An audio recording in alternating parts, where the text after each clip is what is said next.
فرحان یوسفزي ته د خطر زنګ څومره ظلم او څومره زیاتی وکړه د هر سره په دغه ویډیو کې وګورئ. ګرانو مینوالو السلام علیکم.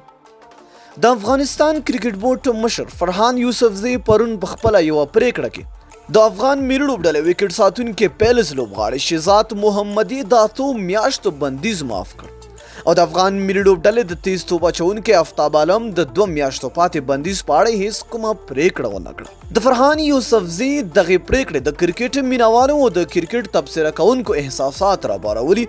د کرکټ بورډ د مشر یاده پریکړه د آفتاب عالم سره ښکاره ظلم بللی.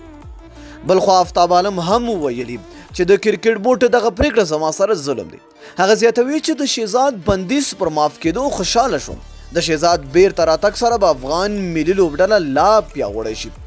آفتاب عالم زیاته کړه د کرکټ بورډ نوی مشر فرحان یوسفزي باید د شهزاد محمدي ترڅنګ زما د 2 میاشتو بندیز هم معاف کړي.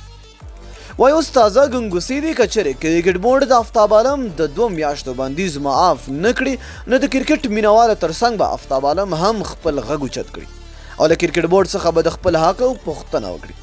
دا په داسې حال کې ده چې څو ځله مخکې هم ځینو افغان لوبغاړو د کرکټ بورډ پر ضد راولاړ شوي وو او د کرکټ بورډ مشر یې له دندو ګوښه کړی.